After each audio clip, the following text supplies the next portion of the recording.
আমি খিলঞ্জীয়াসকল জাগো পাকিস্তানলৈ দৌৰিব লাগিব। নমস্কাৰ বন্ধুসকল, কি খবৰ? সুপ্ৰভাত। প্ৰায় এতিয়া 3টা বাজিছে মৰ্ণিং। তো বৰ বেছি কথা নকওঁ, ভিডিঅ'টো আৰম্ভ কৰোঁ। ভিডিঅ'টো আৰম্ভণিতে কৈ দিওঁ, ভিডিঅ'টোত সম্পূৰ্ণ মোৰ নিজৰ মতামত দিওঁ। আপোনালোকৰ মতামত কমেণ্ট ছেকশ্যনত দিব পাৰে আৰু কিবা ভুল চকুত পৰিলে আঙুলিয়াই দিব কমেণ্ট ছেকশ্যনত, আশা থাকিল। আৰু যদি মোৰ চেনেলটো এতিয়ালৈকে ছাবস্ক্ৰাইব কৰা নাই তেতিয়াহ'লে ছাবস্ক্ৰাইব কৰি বেল আইকনটো প্ৰেছ কৰি দিব নাপাহৰিব আৰু 2-এজন লগৰ বন্ধু বান্ধৱীৰ মাজত পাৰিলে শ্বেয়াৰ কৰি দিব। তো আজি টপিকটো এনেকুৱা হ'ল, আপোনাৰ মই ভিডিঅ' বনাইছিলোঁ MD আফতাব নে আফতাব বুলি এজন ল'ৰাই মিয়া মুছলিম গান অসম তোমাৰ বাপেৰ নেকি বুলি এটা গান বনাইছিলে। সেই গানটোত দুটামান মোৰ নিজৰ মতামত দিছিলোঁ, সেইটো আছে কমেণ্ট ছেকশ্যনত। কিন্তু মই ভাবিছিলোঁ মুছলিম সমাজৰ মাজত 2-এজনে আছে, কিন্তু 2-এজনে নহয়।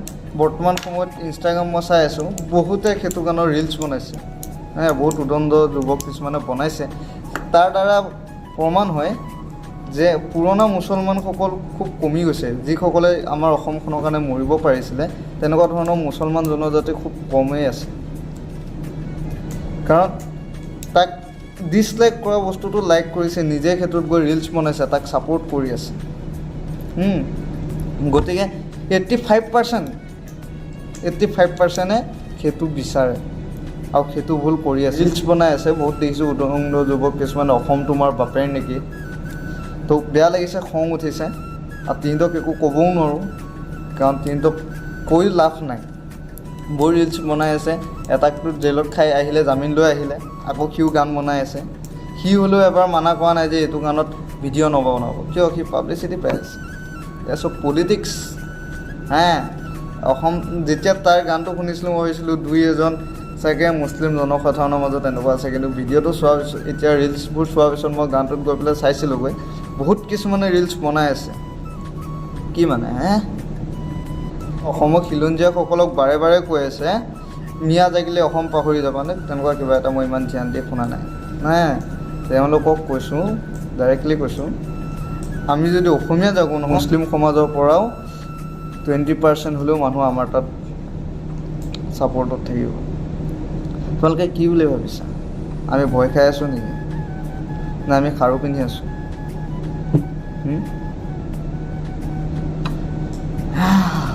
আমি অসমীয়াই খিলঞ্জীয়াসকলে, আমাৰ অসম খিলঞ্জীয়া ল'ৰাসকলে বা হওক জনসাধাৰণে ঘপকতে কাকো জোকাই নলওঁ। আৰু যদি আমাক জোকায় কাকো এৰি নিদিওঁ। সেইটো কথা ভালকৈ মনত ৰখাটো উচিত, ঠিক আছে? আৰু এনেকুৱা এটা বস্তু বাৰে বাৰে অপমান কৰি আছে, সহ্য কৰি আছোঁ, ঠিক আছে? শুদ্ধৰণি হ'বলৈ এটা চান্স দি আছোঁ, তাৰ মানে এইটো নহয় যে ভয় খাই গৈছোঁ।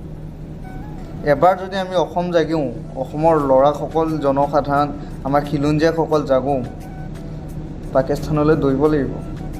মই চবকে কোৱা নাই, আৰু মোৰ ভিউৱাৰ্ছখিনিয়ে বুজি পাইছে মই কাক কৈছোঁ।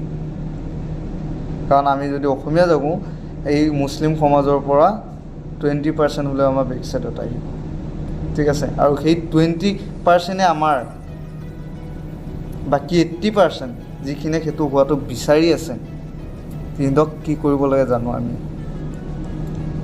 ঠিক আছে? আৰু এইটো নহয় যে নিজৰ মাতৃভূমিক ভাল পোৱা মানে বেলেগৰ মাতৃভূমিক অপমান কৰা, সেইটো কথা নহয়। চবকে ভাল পাওঁ, কিন্তু এনেকৈ বাৰে বাৰে অপমান সহ্য কৰিব নোৱাৰোঁ। আমি জাগিম, বেছিদিন নাই।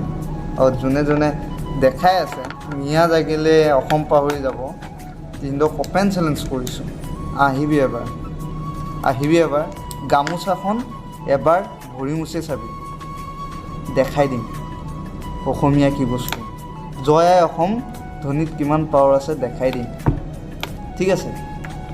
বাৰে বাৰে অপমান বহুত সহ্য কৰি আছোঁ, আৰু সহ্য কৰা নহ'ব, আৰু আমি সহ্য নকৰোঁ। বহুত বেছি হৈ গৈছে। মই বিচাৰোঁ আকৌ এবাৰ অসম আন্দোলন হোৱাটো, মই আকৌ এবাৰ বিচাৰোঁ ভাষা আন্দোলন হোৱাটো।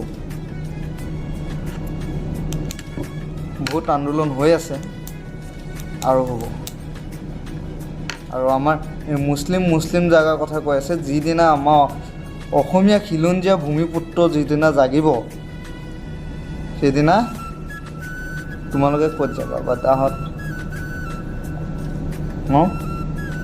নাম পাহৰি যোৱা কথা কৈ আছে যে তোমালোকে ক'ত যাবা আমি অসমীয়া ভূমিপুত্ৰ আমি অসমতেই থাকিম তোমালোক ক'ত যাবা আধা মৰাকে পিটিম কেলা বহুত পিছি গৈছে সহ্য নোহোৱা হৈছে খালি এবাৰ লগ পাওঁ তো বৰ বেছি কথা নকওঁ ইয়াত ভিডিঅ'টোত মোৰ নিজৰ মতামতটো দিছোঁ আপোনালোকৰ নিজৰ মতামত দিব পাৰে আৰু মতামত দিব কিবা এটা ভুল দেখিলে চকুত পৰিলে আঙুলিয়াই দিব আৰু এই ভিডিঅ'টোত জয় আই অসমৰ কমেণ্ট ৰখিব নালাগে মই সেইটো বিচাৰোঁ জয় আই অসম জয় আই